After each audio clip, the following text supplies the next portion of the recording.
I don't know about you. I can only speak of my own experience, but I thought it worth mentioning. Whenever I hear the word God, my mind screams out in protest and I feel a distaste for it within. I could barely say it just now. The mind instantly disregards it as nonsense and resists it. Half of my family were religious hypocrites. I understood this from a young age, although I wouldn't have been able to have put it into words.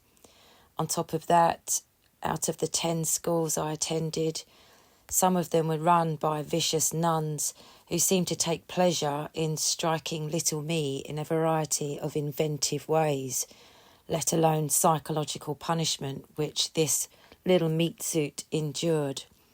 In my own experience, cruel and so-called godly people expressed evil wickedness. Over the years, I've studied with many different spiritual teachers, and the penny didn't drop until I came across Anthony de Mello and Vernon Howard. Anthony de Mello will awaken you with a kiss, and Vernon Howard with a punch. I know we need both. All of what Vernon and Tony speak about is the truth about me, the suffering self that I've always lived with. The little bit of truth in me, that tiny grain, heard the truth coming through them. I listened to hours and hours of talks and began to do the spiritual exercises when I remember myself, I might add. I had the revelation that the so-called God I had encountered as a child within the confines of mechanical religion and the church was not God at all, but something that was being used for malicious and dark purposes. The whole thing seems to be designed to fool the ones involved and to scare away the ones damaged by the word and all it has been used for. We have been hoaxed.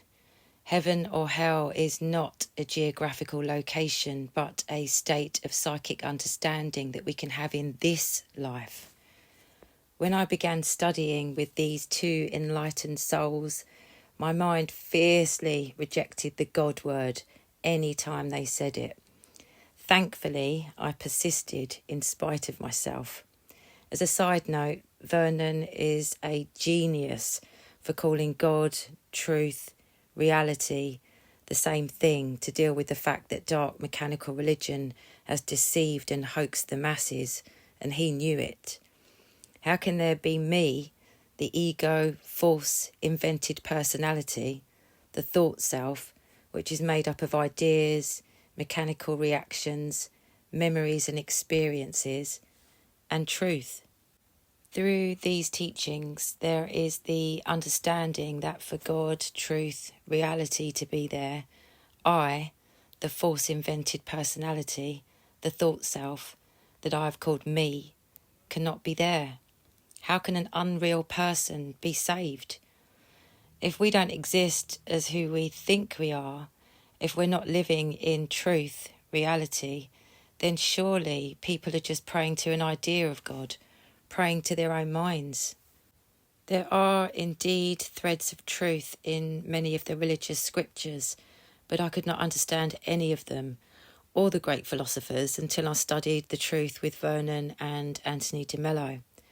Real prayer is being where I am at the moment that I'm doing it, seeing my delusion and seeing the entity that passes itself off as me, right now, because this is where my real life is. This is truth, reality. And I'm often off in some faraway daydream of being a hero or a complete fool, taking me away from my real life in the here and now. No action can be taken in the past or future, only in the now.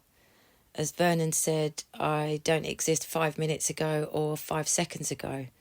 I know I can't think my way out and that I am the only problem that I have. As Vernon says, the seeing is the doing. The light of cosmic consciousness, truth, reality does it for me by shining the light on what's going on inwardly and outwardly. But I must remember myself, as Gurdjieff said. I can't do anything except give up, let go, and yield to something higher than my intellect.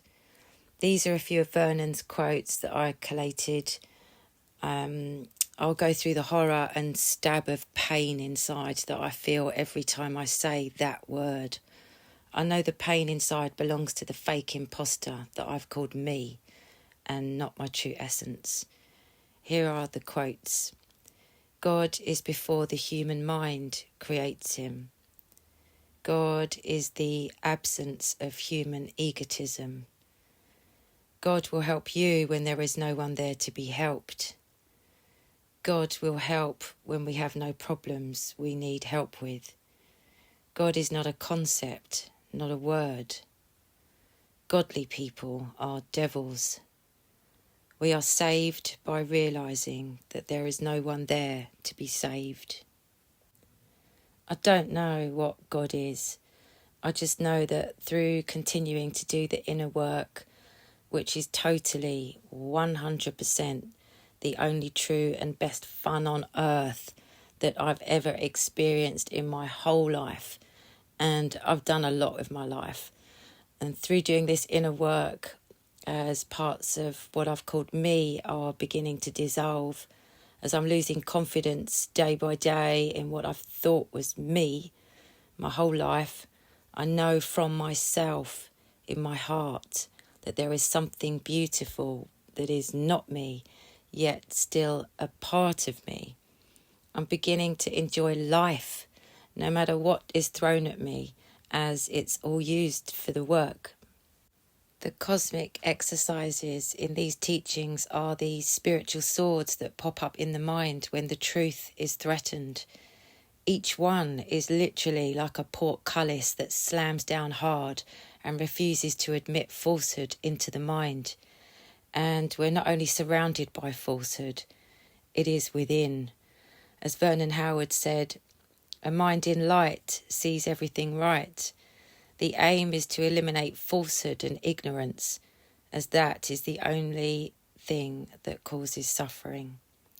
How can there be any darkness for me in that world out there if there's no corresponding darkness inside myself? A couple of great quotes of Vernon's relating to the inner state of being. To see the negative is positive, and nothing can bother you if you don't bother you. I love this journey to truth with all my heart. It's the only thing that has ever felt right, and I know it's a journey that leads to something higher. I feel it. It's lighter. Bricks are falling off the back, and at the same time, I'm feeling stronger in myself. There is less and less fear because I know that fear, in all its forms, is false. It's leading me to who I really am. No regrets, ever, over anything. Everything is perfect.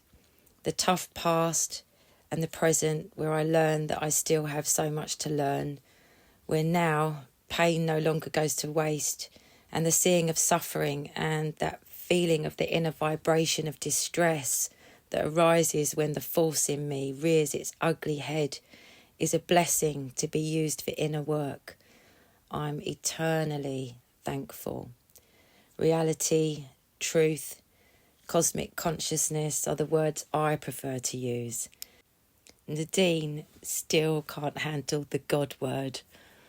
I'm going to end with a quote of Vernon's that was mentioned in the Vernon Howard study class that I attend, and a quote from Anthony de Mello.